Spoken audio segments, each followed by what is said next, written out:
Okay, so Leslie's got her function all taken, one of her many. So what you will see up there, the rest of you here, those here will be listening. Because tomorrow is the sacrament really of Easter. And I think of this often as the sacrament of impermanence, the sacrament of perpetual change. Good morning, please come in. Yeah, how are you? The sacrament of change. You could then say the sacrament of renewal, rejuvenation, rebirth, new birth, right? And that it's actually a whole truth. And whether you're a Christian or a Buddhist or Muslim or nothing, or right, in that these realities are ever present for us. And you just look around here and you see the sacrament of regeneration, renewal, new life, right? And the Christians had a beautiful model, I think, beautiful for awakening. And I love the story. I love the story. And I don't know what's true or not true. I don't worry about that. I worry about what resonates with the Dharma within me. And this, good morning, this story of this renewal, rejuvenation, rebirth is very, very real for me. As I prepare for my son's wedding next Friday on Earth Day, right? Really lots of evidence for the newness coming, the regeneration of our whole family, right? And then grandchildren maybe, or and if even when not, it's really not the point. This ever-changing, ever-present continuation, we could even say. But it has to be held, I think, then, in the precious reality of the sacrament of impermanence. Because otherwise, we just look to the pleasant, right? We just lean into the bud of the fruit trees, right? And the truth of that is what? We also have to be prepared to let go, don't we? Because from the bud comes the leaf, from the leaf comes the fruit, from the fruit comes the falling, the quieting of it, right? And how to open to the sacrament of it all, really then. And I thought David White had a beautiful process for that. I'm going to read it and then we'll sit together in that sacrament of impermanence. And I'm going to add to that then non-clinging. Non-clinging. That is actually our, in the truth of impermanence, we then have a practice. And that practice is the practice of non-clinging. And then I'll tell one of the quick stories from the Christian tradition of Mary Magdalene, who gripped to Christ, crying. And what he said to her, that I think is in fact all of our non-clinging truth. And it's a beautiful piece. So here it is, the blessing of the morning light. The blessing of the morning light to you. May it find you even in your invisible appearances. May you be seen to have risen from some other place you know and have known in the darkness that carries all you need. I think David might be referencing Christ as well here, having been entombed, right, in the darkness for a time. Welcome to the morning light. May you see what is hidden in you as a place of hospitality and shadowed shelter. May that hidden darkness be your gift to give. May you hold that shadow to the light and the silence of that shelter to the word of the light. May you join all of your previous disappearances with this new appearance, this new morning, this being seen again, new and newly alive. new and newly alive this very morning, not the same as the one who emerged from the darkness just yesterday. Just yesterday. And then what? Beyond that yesterday, into what? This life, that you will emerge again. In a way we don't know, we can't quite see, it's somewhat invisible and uncertain, but we know the truth of it, don't we? It's continuation and its impermanence. And then he wrote this on another occasion. A garden inside me, unknown, secret, neglected for years, the layers of its soil deep and thick. Trees in the corners with branching arms and the tangled briars like broken nets. Sunrise through the misted orchard, morning sun turns silver on the pointed twigs. I have woken from the sleep of ages, and I am not sure if I am really seeing or dreaming or simply astonished, walking towards sunrise to have stumbled into the garden where the stone was rolled away from the tomb of longing, where the stone was rolled from the tomb of clinging. Let's see if we can't say that. Sacrament.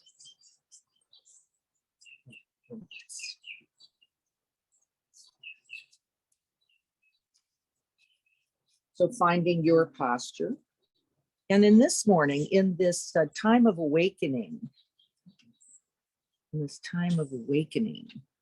how then do you sit to embody that?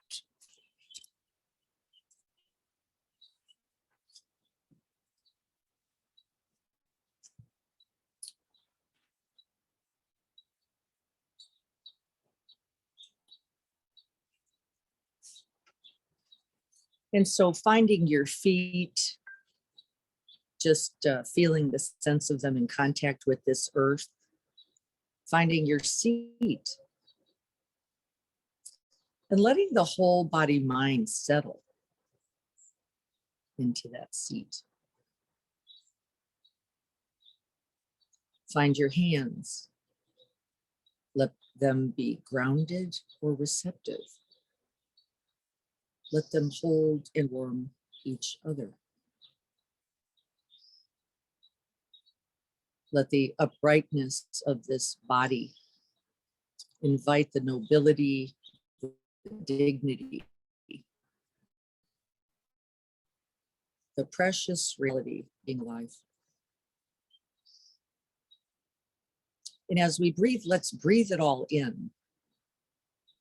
The cool morning air, as David White says, having arisen, awakened from darkness. We're doing that every moment.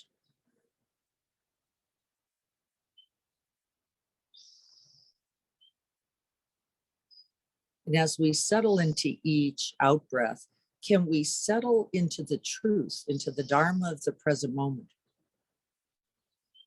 Awakened, clear seeing, open-hearted, awake. And may we awaken for the benefit, the blessings of all beings. May we omit none.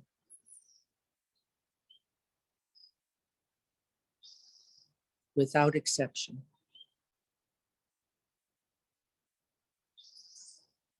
Embracing us all.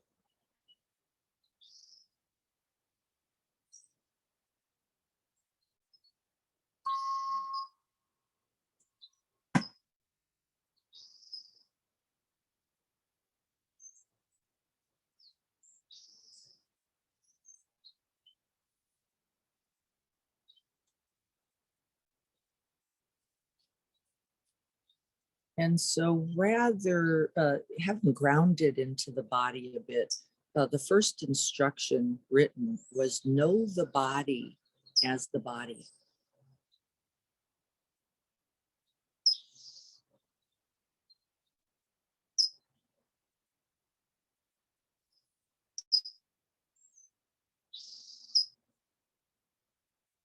And so we can sweep the body with the medium of the breath and our attention, just knowing something about how we are. The body is the mirror of the mind.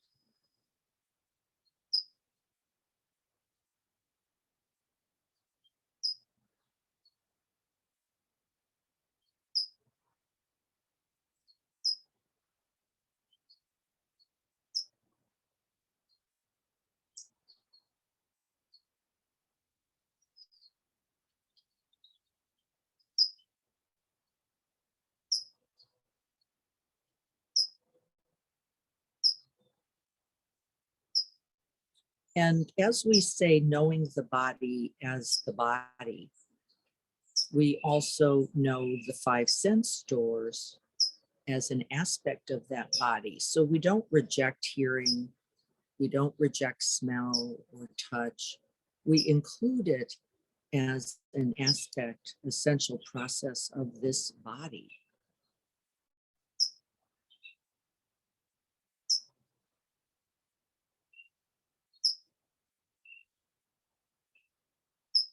You could say knowing this being alive.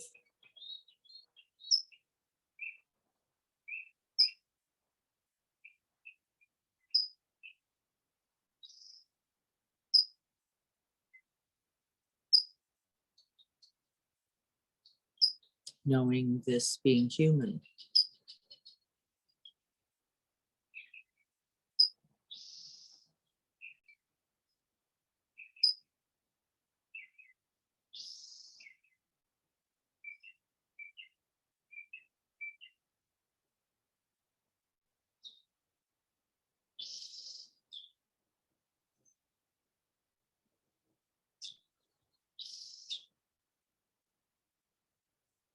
And as we know the body as the body in stillness, we come to know the breath as the breath.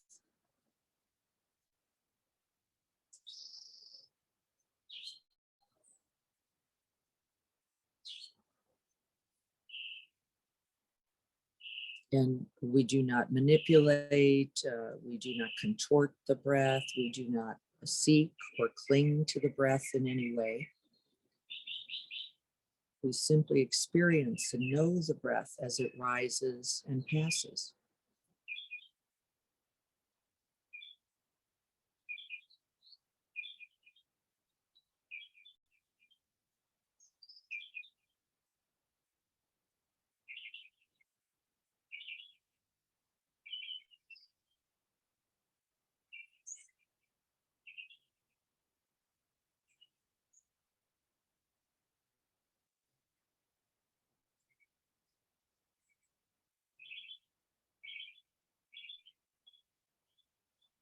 Know the in-breath as the in-breath and the out-breath as the out-breath.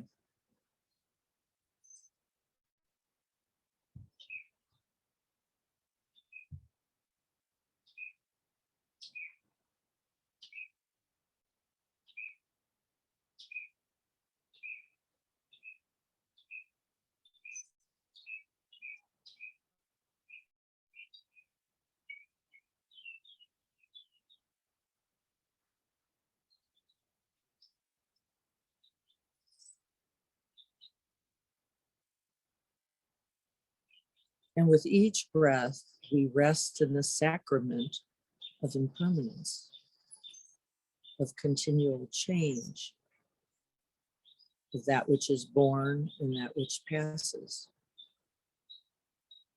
And we abide unconditional, clear seeing, without seeking or clinging.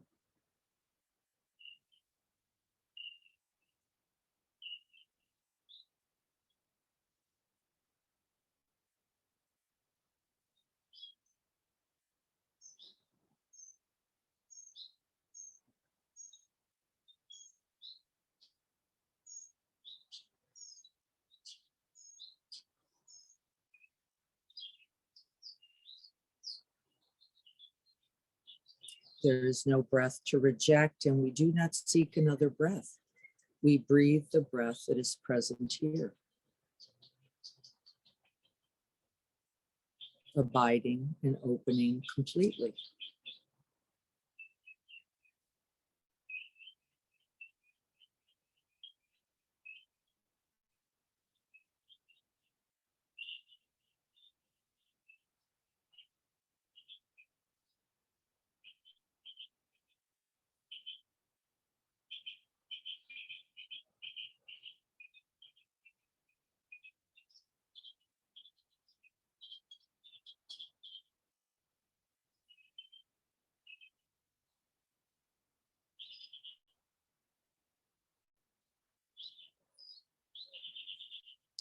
Can we hold and know and feel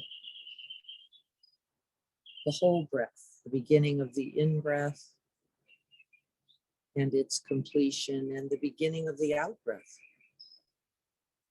And can we breathe all the way out? This is the beginning of our letting go practice. All the way out to the end of the out-breath.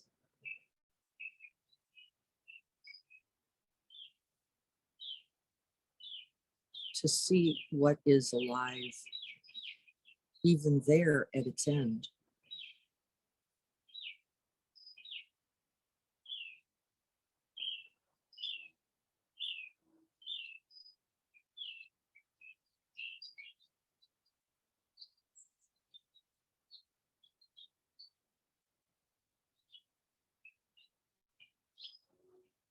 And we begin to sense that at the beginning of the out-breath, rather than there being no thing, with the death of this very breath, we are opened further into everything.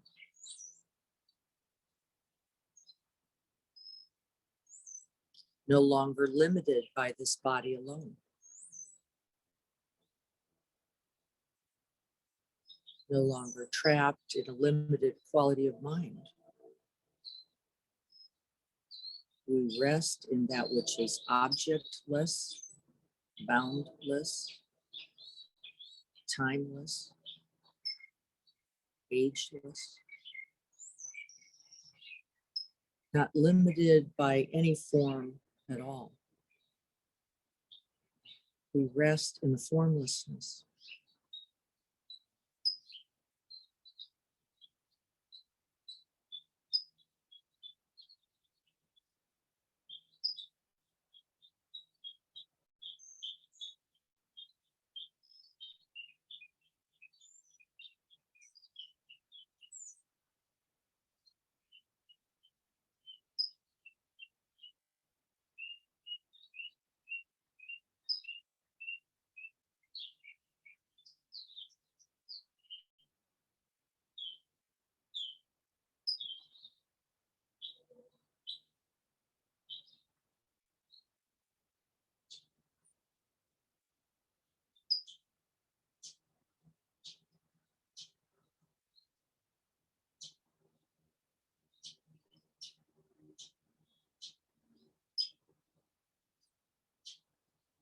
And as we dissolve the grip that we typically humanly hold to some object, be it a sound, a breath, a sensation, a thought, and for sure a self, what we begin to sense is the freedom available in this impermanence, this capacity to abide the change of all things. The breath, the sound, the thought.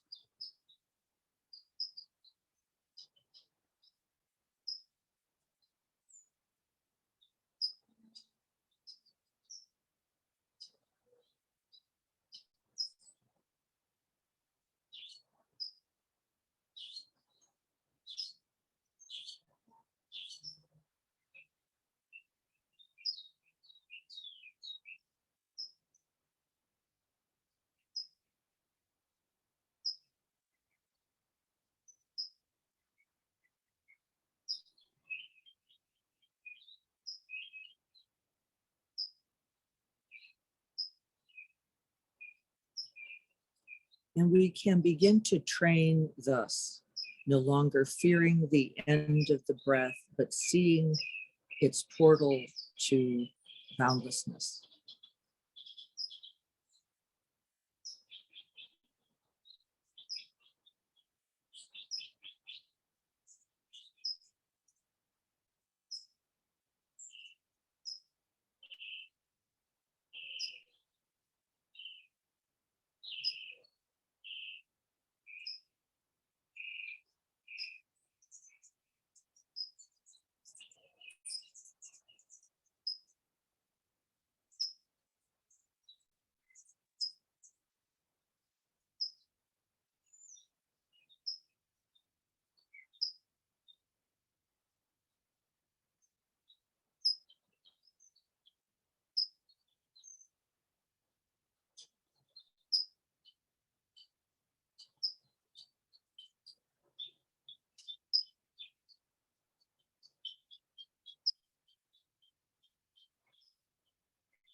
You cannot know the vastness, the openness, the boundlessness of this stillness and silence, this open, spacious, sky-like quality of all existence of the mind, unless you let go of the breath.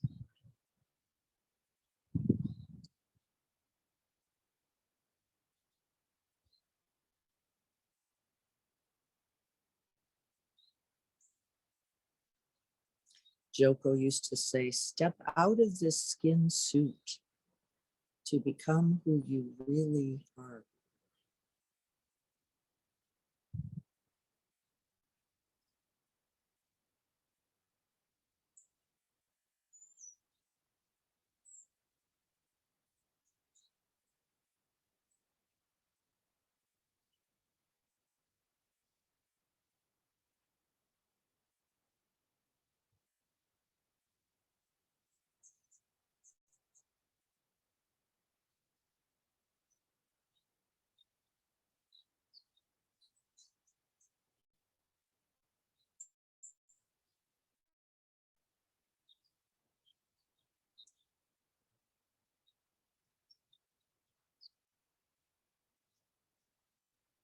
In the Christian tradition, they say, step out of this limited body, right? This was the offering of God to Christ the Son. Step out of this limited body into the vastness of who you really are. And do not be afraid.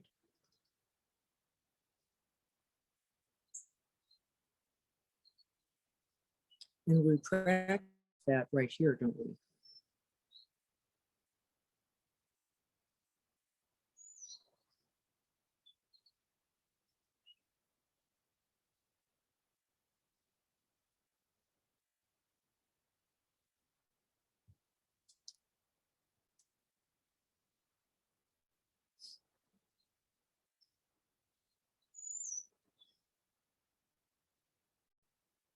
It is there that we are not limited by our thoughts, but we recognize a thought as a thought.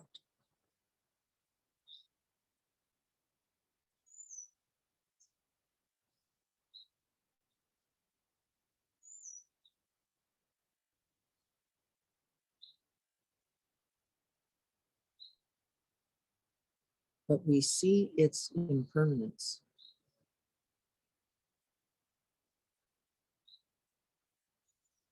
We see its fleeting, changing nature.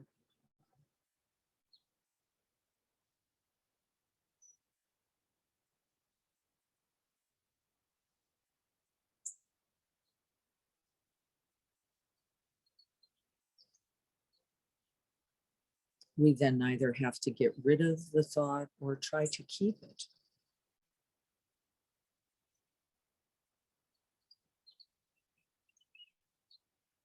We simply let it appear and disappear.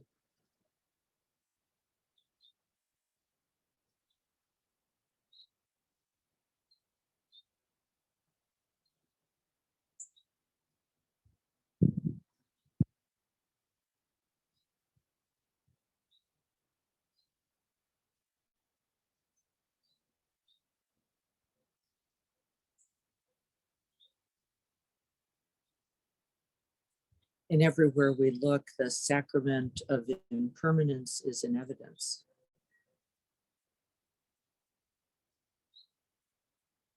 The sounds appear and change and disappear.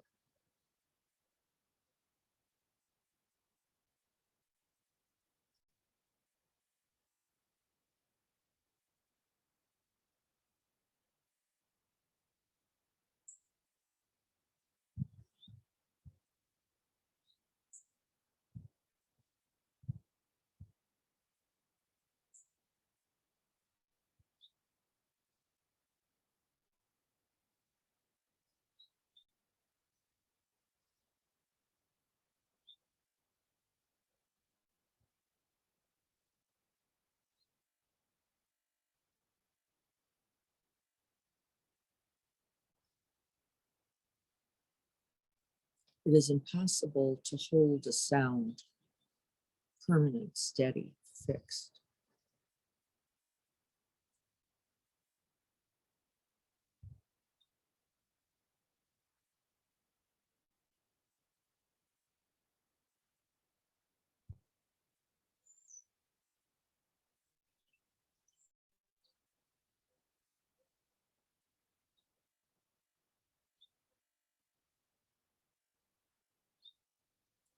And just like the body, just like the breath, and just like sound, the hearer is changed with each breath as well.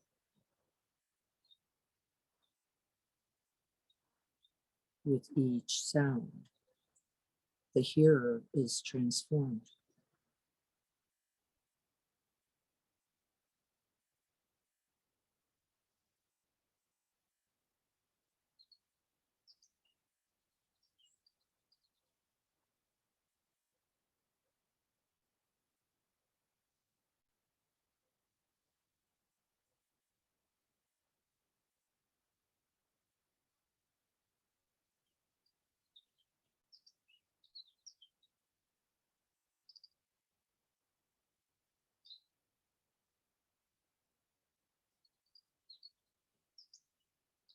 With each sound, the hearer is born and dies.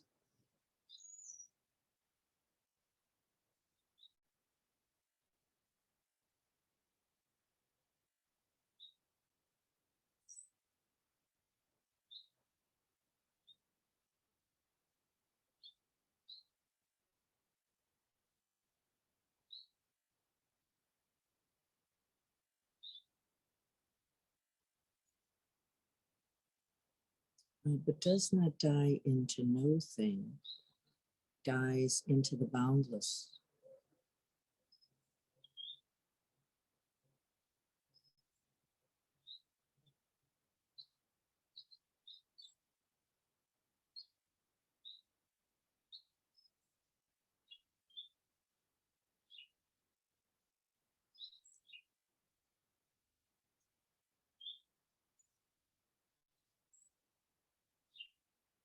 With each passing thought, the thinker is born and dies.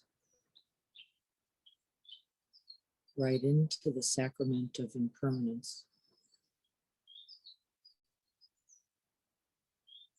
No longer limited by a thought,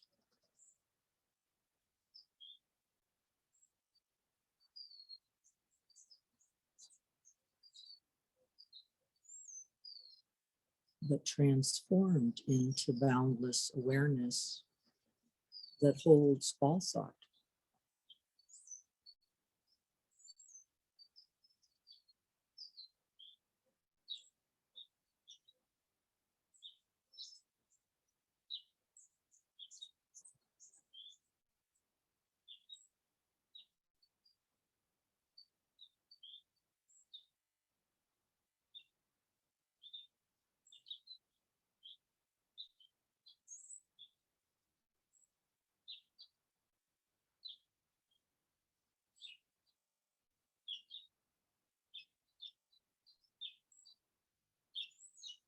And when we are not clinging to the body, clinging to sound, clinging to thoughts, perceptions, bias, beliefs, opinions,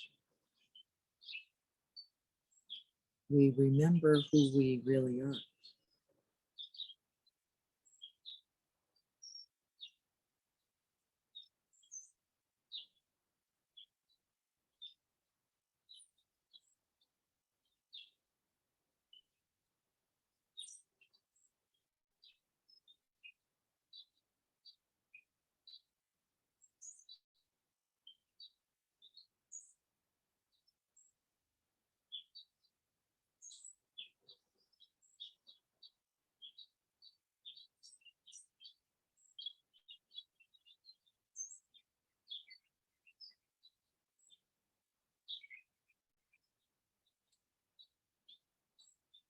We are not only the bud, nor are we limited as the leaf. We are not only the change of color and the falling. We are that which abides at all.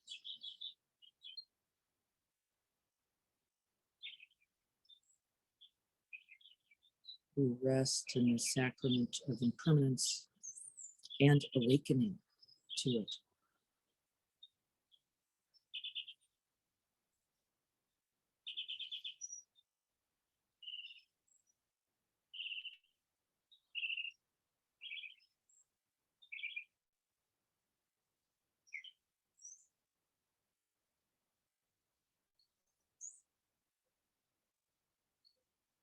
And we see that the awakening is ever present. It is always available. It is never diminished.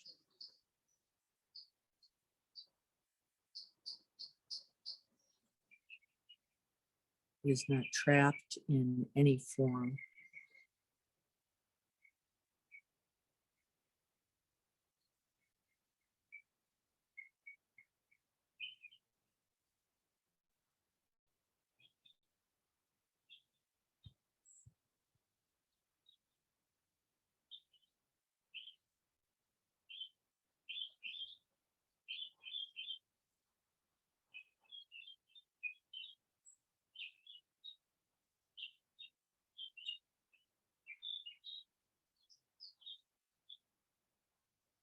It is limitless.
Do not cling to me. I am not this.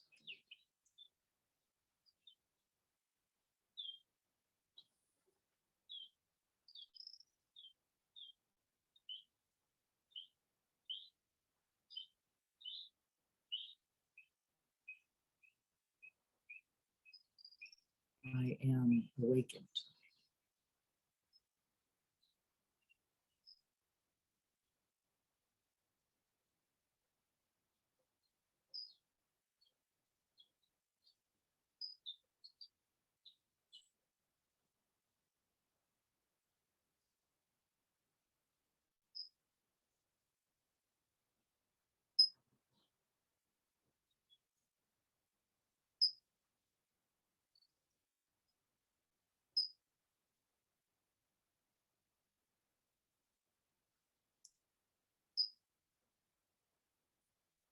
This is the path to the end of suffering and the realization of true, unconditioned happiness and freedom.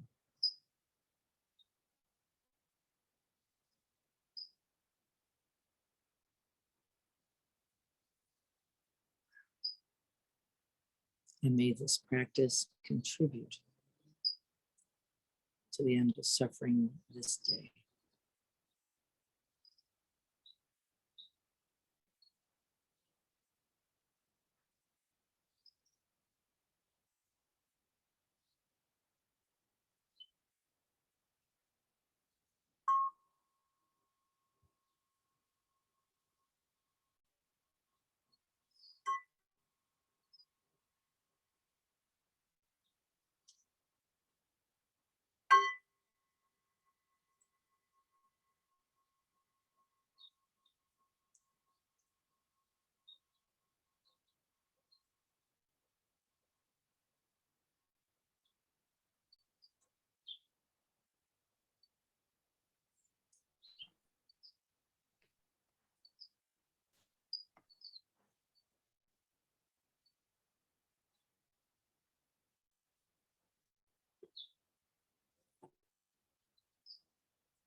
So then,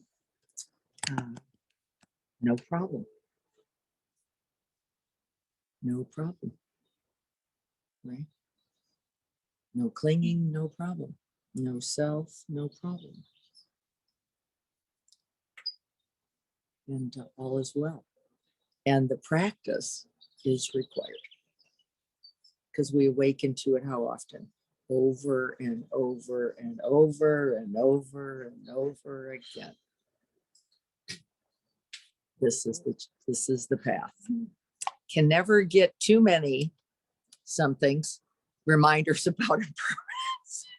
No, we can't. It's right here, though, isn't it? It's the awakening bell, isn't it? Isn't it the bell? Ding. No, I wanted it like I was working for that. I wanted my coffee hot. Here we go. I wanted that bud to stay. I loved these beautiful blossoms on this peach tree that was actually a gift from the Sangha many years ago. And here we are. They're falling and it being replaced by beautiful green leaves. And right? Wisteria. Yeah, wisteria, right? And you go, no, here it's amazing, right? It's amazing. And but isn't it all amazing? Really? And the answer is it is, if you can open. If you can open. But then you have to tolerate stuff like the dissolving, like the sagging, like the falling, like the weakening, like the growing even then of wisdom, which comes with it all. The awakening that comes with it all. And if you are a materialist, like we all are, then right? Then we suffer. And so the story, it's not a very well-known story in the Christian tradition, in the Christian Dharma. of Mary Magdalene, who sees Christ now away from the tomb. Wink, like, whoa, I saw you die. I was standing there right at the cross as you died. And they go to the tomb, the rock has been rolled, and they're, where is he? Where is he? And this is the first time that Mary Magdalene and Mary go, tremble is the word I think that's used, tremble. Uh-oh, awakening. Something else is happening here that they've been told, right, that this would happen, but they don't know what. And Mary Magdalene ends up back and sees Christ and is so caught by the image of this that she clings to him and falls to his feet. And he takes her hand and he pulls it off. And he says, do not cling to me. Is this amazing? Like, how in line with everything we know is the truth is this? Do not cling to me. I am not this.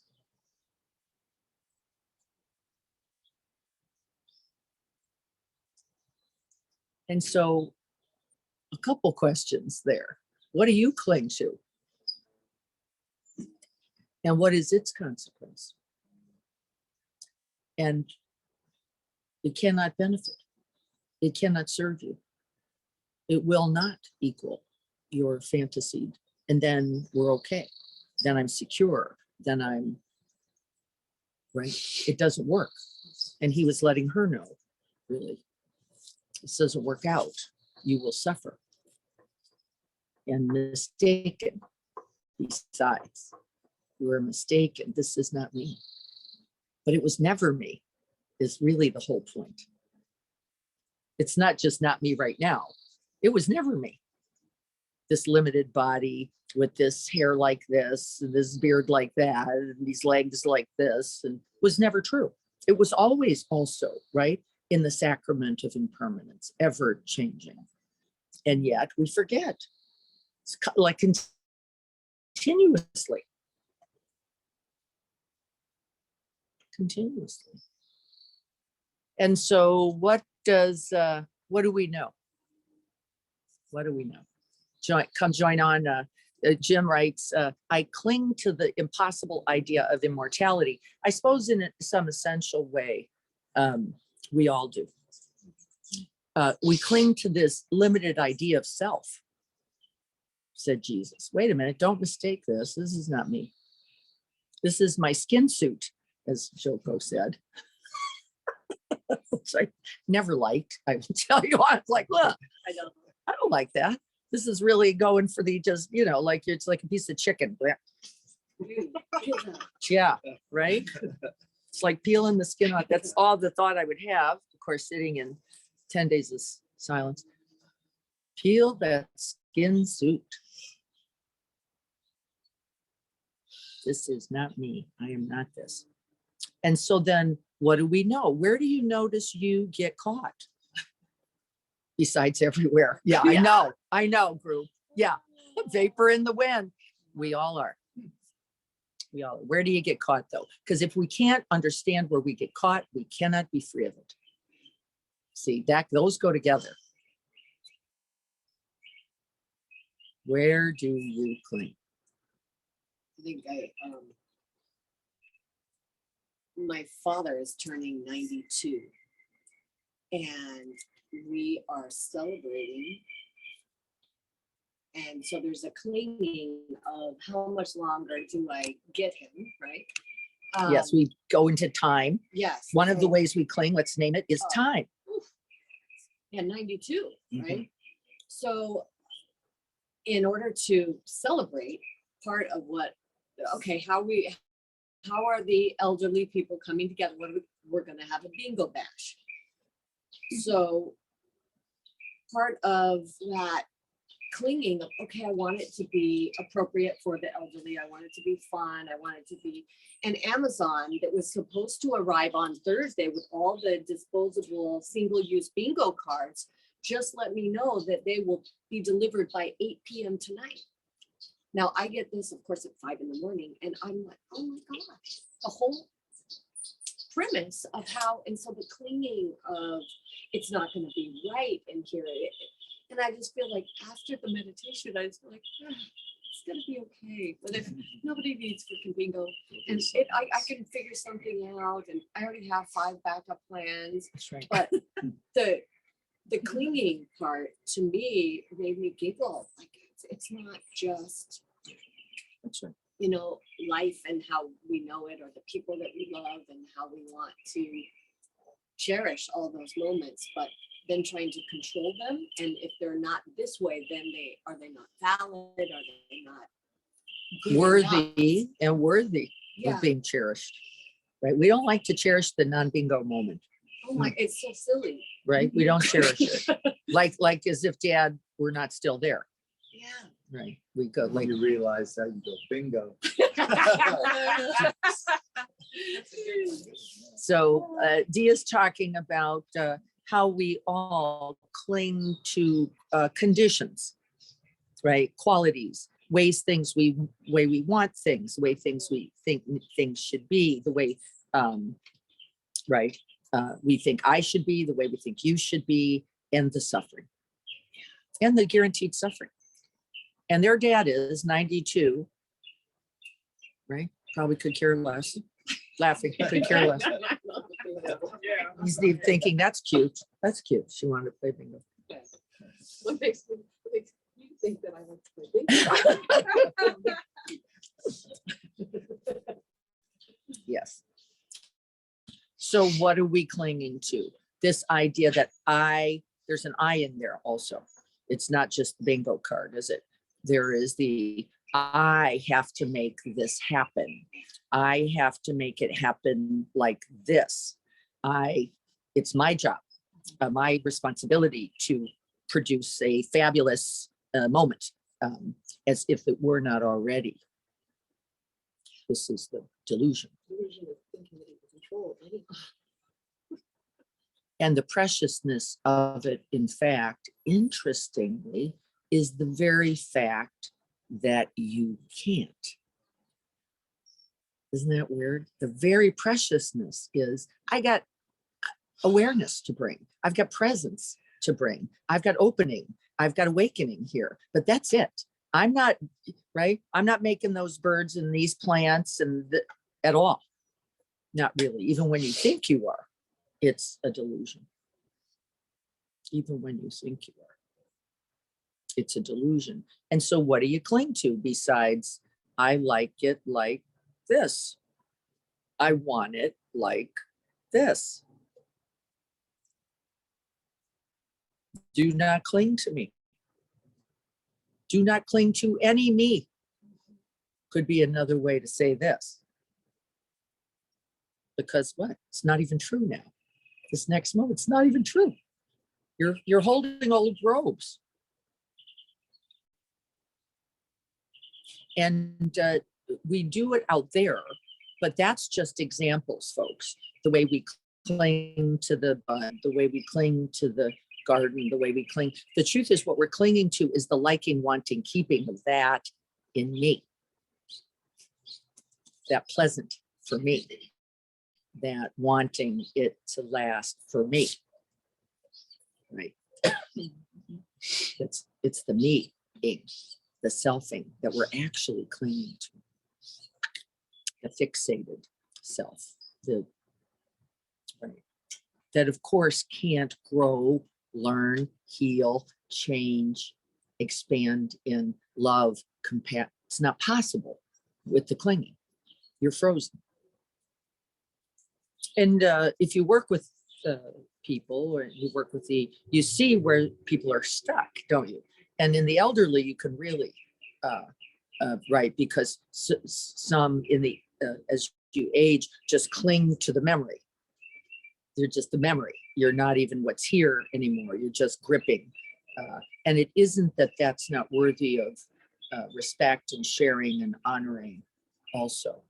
I'm not saying that, but there's a suffering in it. And you can feel its static nature, can't you? Can't you feel it in you? I do. I notice, like, I wake up saying about the same 4 things every morning. I caught it the other day, like, what? Why? What are you doing? What's your day look like? Where are you going? Like, what? What am I doing? Like somebody knew anyway. That's right. Yeah. But I think that's part of what do we know is that we know that we have to keep remembering and learn, because we know this, yet We forget. And then we notice that we forget a moment of awakening, right? You know suffering and you know the way to its end. This were the 4 noble truths. It's you got to catch yourself in the clinging. That's the whole point. Catch yourself in it, going, why am I suffering? Is it the circumstance? Is it the falling bud? No, it is not. Buds fall. That is not the problem. It is me not wanting or wanting it to stay, right? There's my dilemma. And so where is it? Is all in the clinging. Says Jesus himself, do not cling to me.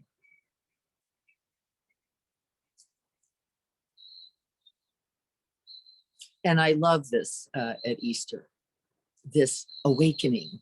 This is really the celebration, then, isn't it? Of awakening, and then transform, then into the next, then into the new, then into what arises. And we cannot see it all. And we don't like that either. At all. Not at all. I want to know. I want to see. I want proof. I'm a materialist. I want the evidence. Fear grips. Carrie says, fear. There it is.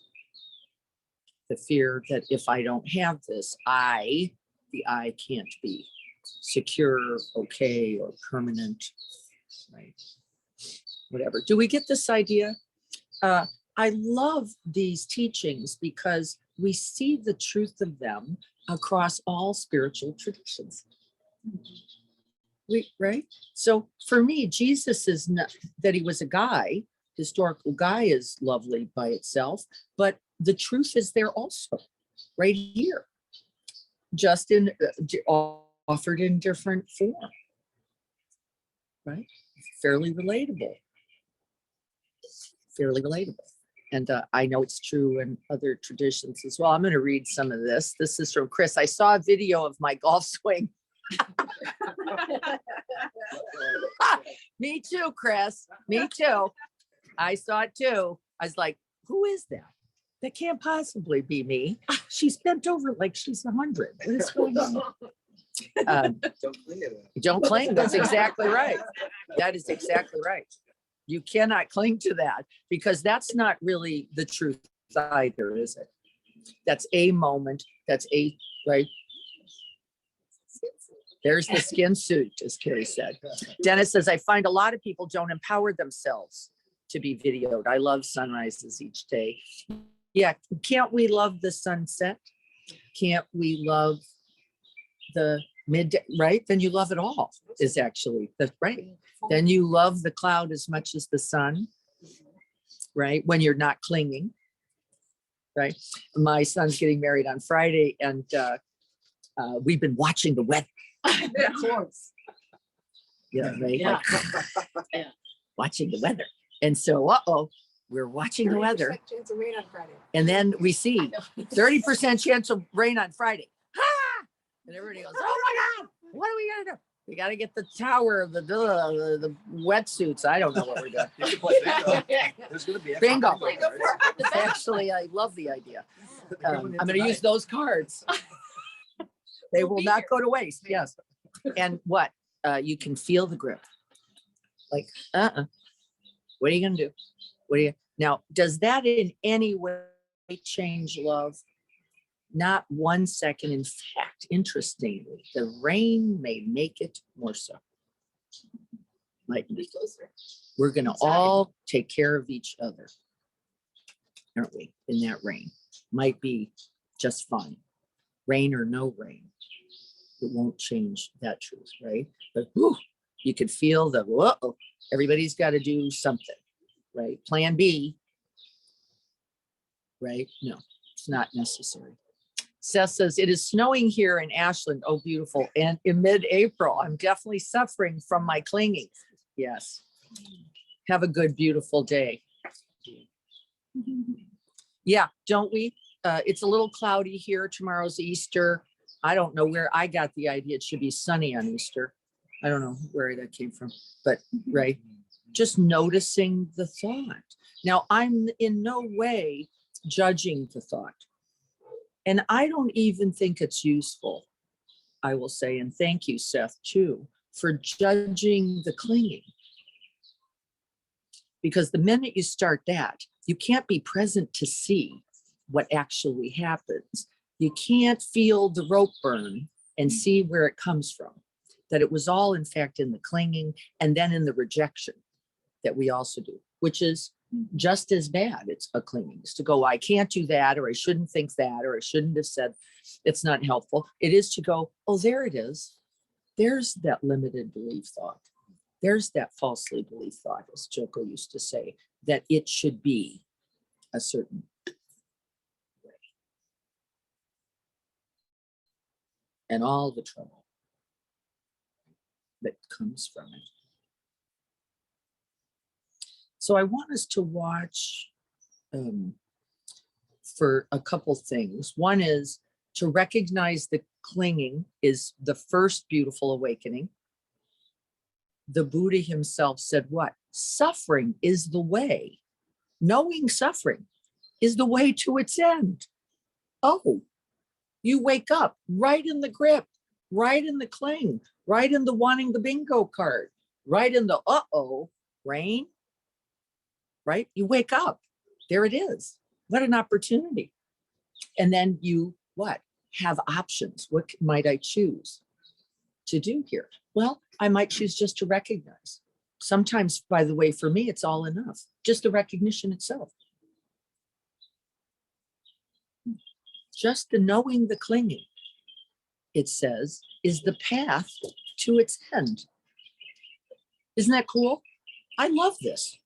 Just knowing suffering is suffering. This is Rhea, our cat. I wish you guys could see her. She's a riot. This is my trauma cat, who I got this. She is now grabbing people, jumping on everybody. She wants her treats. There's a little clinging going on right here, and she's digging her claws. Good thing I have jeans. She's digging her claws in. I would call that gripping. Yeah. Wouldn't you call that gripping? I'd call that gripping.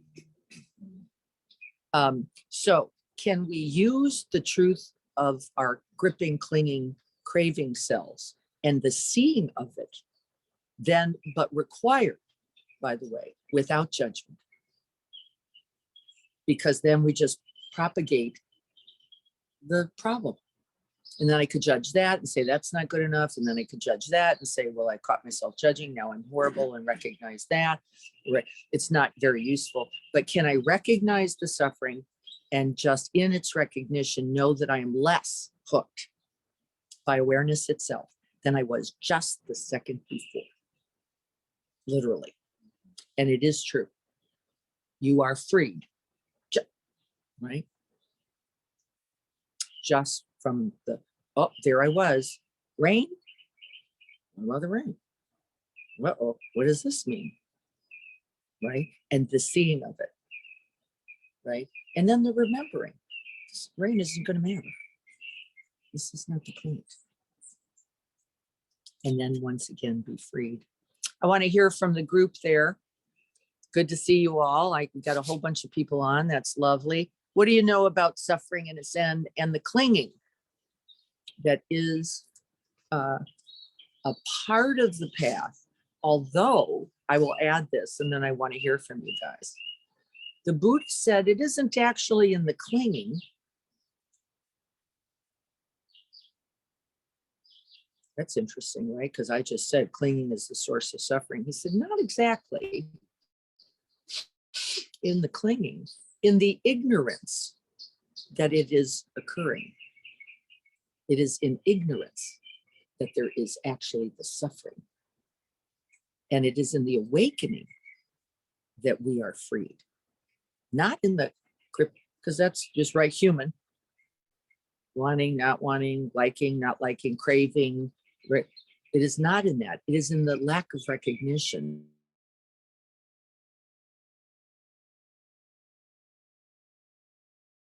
Does that make sense? Anything we see is actually conditioned, and all conditions, right, are just arising and passing. They themselves are not the cause of suffering. They're just coming and going. It is in the not seeing clearly the truth of impermanence, the truth of emptiness, the truth, they were named, the truth of no self or non-self, no constant, permanent, fixed anything that we suffer. And it's something I've been working with a lot is talking about this is the click, this big realization for multiple reasons I won't get into, but the clean never ends. And it's, I think for a long time we worked to do the practice, we study, we meditate to leave the clinging, and there, I think over the last 6 months or so, I've just had this like kick in the head. It's like, oh wait a minute, chill out, because the clinging's never gonna end. That's right. It's just constantly coming back to the recognition. That's right. That awakening over and over again softens something in us, doesn't it? Mm-hmm. We get a little kinder. We get a little more compassionate. We actually get, says the teachings, dispassionate about the clinging. You go, I could grab it, and I probably will grab something, but actually I already know. And then I see it again and it affirms. And then I go, yeah, that's exactly what, right? That's exactly what I was. There it is again. It's in evidence again, just as in the spring, right? Comes the summer, as in the summer comes the fall, as in the fall come. There it is. You go, yep, there it is, affirmed one more time. Every time I go like this, rope burn.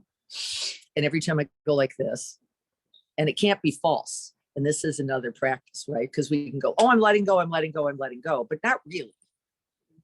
Not really. I'm saying it, and I'm, but not actually. And how do I know? Because then, and this was my practice, right? I'd go, oh no, I get the whole non-self, not a thing. And Joko was on this for 1,000 years. And I get it. I was screaming every night. Blah. Right? There it was. Now, judging it, not too helpful. I tried to get rid of it, not very helpful, says Brad, right? Forget it. That's not going to be there. It isn't in the disclaiming of our humanness that we are freed, is it? You can't lie about it. You can't lie about it. You can have compassion, though, can't you? Big time. Diana, if I can jump on real quick, I've noticed, like, following that thread, that as long as I try to make it an intellectual pursuit, it's like totally hopeless. Hopeless. Yeah. And, you know, we are all intimately familiar with clinging. You know, I've happened to inherit or live with or whatever, you know, this thing that's been called, diagnosed as OCD, which makes it's almost like a hyper clinging type of thing. Yeah. Repetitive clinging. Yeah. Right. And but in a lot of ways, since, you know, beginning the practice, it's been a portal, it's been a doorway to it's been a blessing, actually, because I can count on it being there, like, all the time. Yes. But in a very reliable kind of like matrix, you know, it's like, oh, okay, so there's like the unwanted, you know, disturbing thought. And then there's the reaction to it that has, like, historically tried to think its way out, or like sort of strategize its way out. And or to get rid of, or to get rid of whatever. And so, you know, the move has been like stepping back, dropping back from that intellectualizing place and getting into the spot where, you know, I love in the word recognition. I could say, oh, I've been recognizing this for my whole life, but no. It's like the recognition of a like and dispassion, but I'm trying to like articulate how it can be done with all thoughts, in which Yes. they're seen as arising from that open space of awareness, and by just kind of holding in being, not in mind, but just in being, that open space of awareness, and having faith that everything, and not even faith, it's the reality is that everything will dissolve back into that space. And so I don't really know where I'm going with this, but it's non-intellectual. It's a felt sense. Yes, it's non-intellectual. Mhm. It is, you heard me say during the meditation then, seeing the thought as the thought transformed Mhm. by it, right? Transformed by it. That really, it isn't getting rid of anything. It isn't not having anything. It isn't, right? That's not the work. The work is to see it and know it as its arising and passing reality, as its conditioned reality, as a here and not here reality in its time, in its way, right? Not having anything to do with who we are, and then using it, this is the point I'm making at Easter, as the path to awakening. Using that very grip, that very cling, that very, as the path. We don't have to get rid of it, Brad said, and you said. And in fact, it's hopeless. Completely correct. And so then how do we use our very humanness? Not get out of it. Not get out of it. Forget it. Yeah, you're not getting out of it. Right? It was one of my offenses with the Zen tradition, because everybody looked. It was as if you looked that like you were non-attached, that actually meant something. Didn't mean anything. Right? And they had to wear the biggest robes because you had to hide everything under there. Right? The truth was, you were itching, scratching too. You were farting too.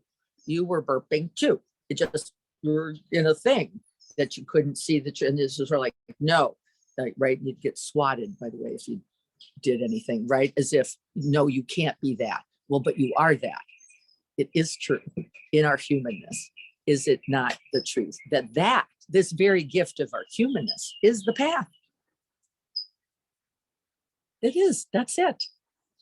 The OCD thought, the murderous thought, the pornographic thought, it doesn't matter what it is. Right there it is, presented for you.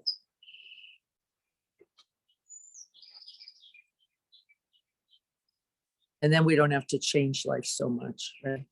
And we don't have to hate ourselves so much, really. And we can feel compassion for us all so much then, as we watch, right? And know the truth of this, clinging and the way to its end. The way to its end. So thank you, Anthony. It's all completely right. And the other thing that Anthony is saying, I think Brad too, is that the thinking about it ultimately has to fall away. That you can read, and it's good, right? Study, it's good. Meditate, it's good. These are all path doors. But the truth is, until you can feel the release, right? Until you rest in the truth of the sacrament of change and impermanence, and until you use each of those to awaken, there will be suffering. And so we just understand this human life, right? Suffering and the way to its end. I've almost found it easier to view it now as, okay, I'm just going to accept that I'm always thinking. And I'm going to start paying more attention to when I decline. Exactly. Because that becomes the real powerful part of the practice, as That's opposed to move through a non-clinging. Oh, wait a minute, I'm clinging. Okay, I'm always clinging. Yep. Let's just pay attention when I'm not clinging. Yes. I can start working with that, almost working backwards. Yes. Well, remember the trajectory is if you see clinging, you are already not clinging. Well, that's handy for me. I love this because I'm relying on, which is to see suffering is to see that there's a way to its end. And so you see, there's no separation. The minute you recognize suffering, you are no longer in the suffering. You are resting in awareness that goes, not that handy. Not, maybe you don't need to, maybe just now, or you're just resting in the watching, which I have noticed in a lot of years of practice, mostly has been watching it. Ow, burn, ow, burn, ow, ow, burn, burn, ow, ow, ow, ow, burn, burn, burn, burn, right? Not on anything, not no nothing, not non-clinging, clinging, right? And how beautiful, really. It's been just beautiful.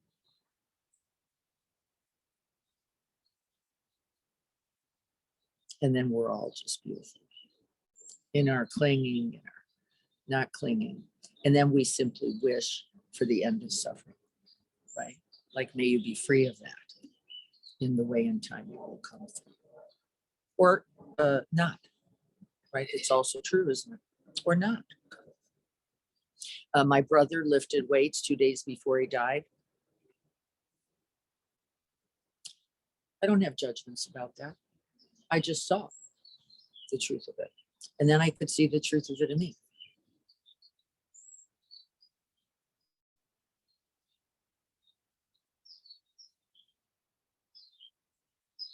And that is its beauty. So can we use each moment then, the clinging, the non-clinging, the budding, the dying, the birthing, right, as a moment of awakening? And the answer is yes. What can you notice? Where am I resisting? Where do I refuse? Where do I cling? If I could only keep it, if I could only keep the rain off, then we could all be okay. Yeah. And then compassion arises naturally.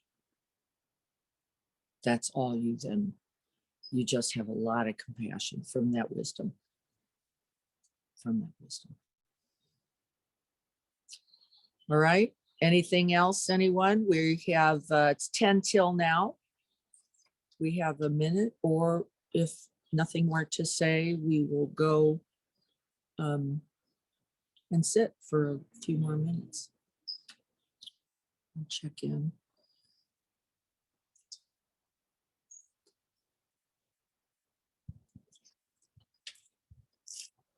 So let's sit. Sit in these skin suits that are ever changing and not me. And then we establish ourselves again. And I do this several times throughout the day. I take the posture that invites awakening. I get my feet on the floor. I feel the seat and the chair, the cushion. And for a moment, I am still.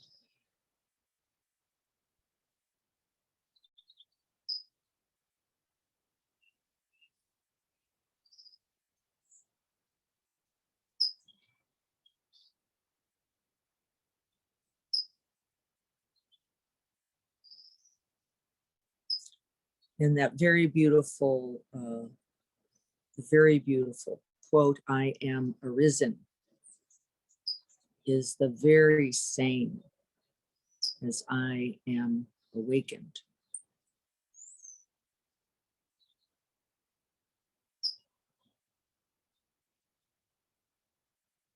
And can we use the breath itself to mark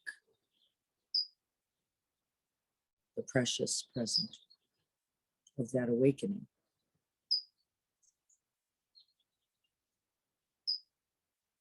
If you know the body as the body, you are awakened.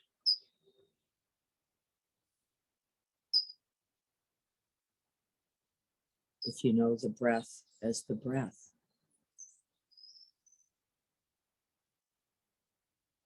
you are awakened.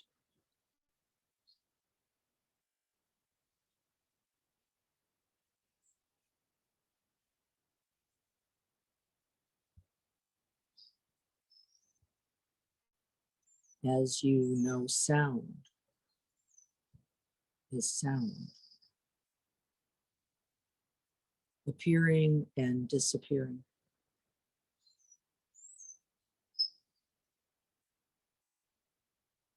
I am awakened.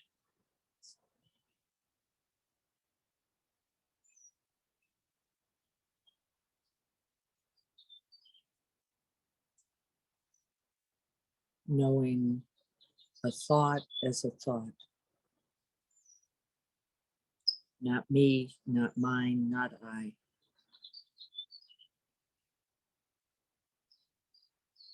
I am awakened.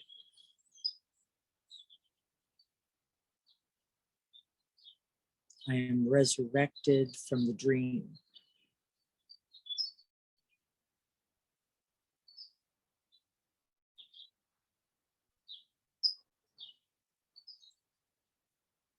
Resting then in compassion.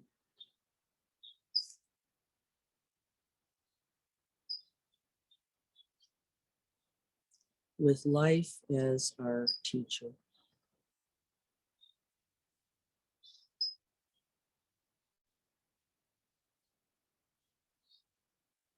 Awakening then every breath, every thought, every sound, every sensation. We use the whole of life.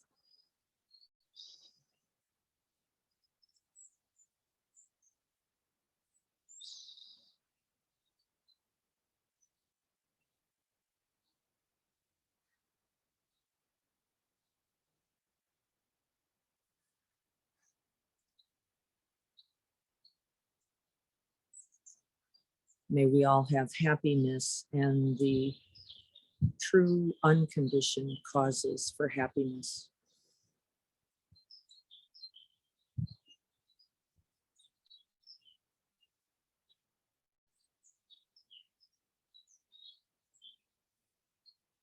May we be free from ignorance, from greed, from hatred and delusion. On the path to awakening.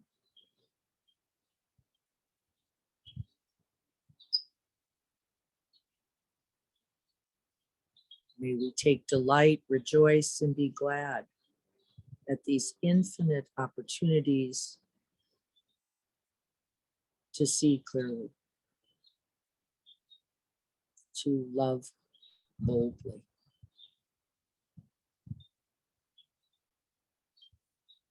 to risk everything towards that awakening.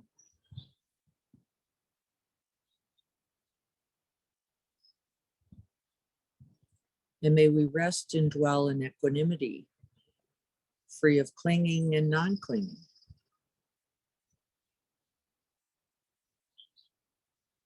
We rest in the middle path.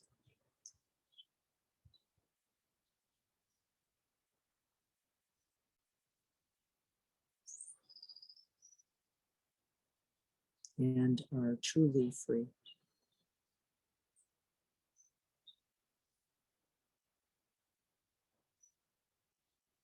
And then every day is a good day.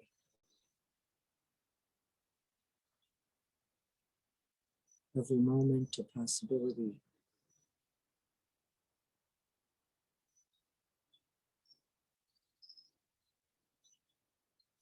And may this practice today contribute that it be so.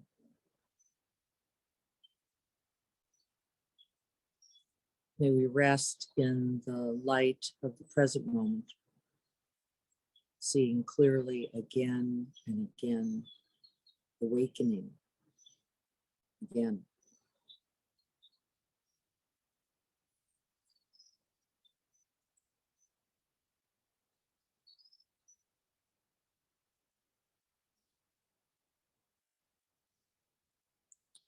So be it. Happy Easter, happy Passover, happy life.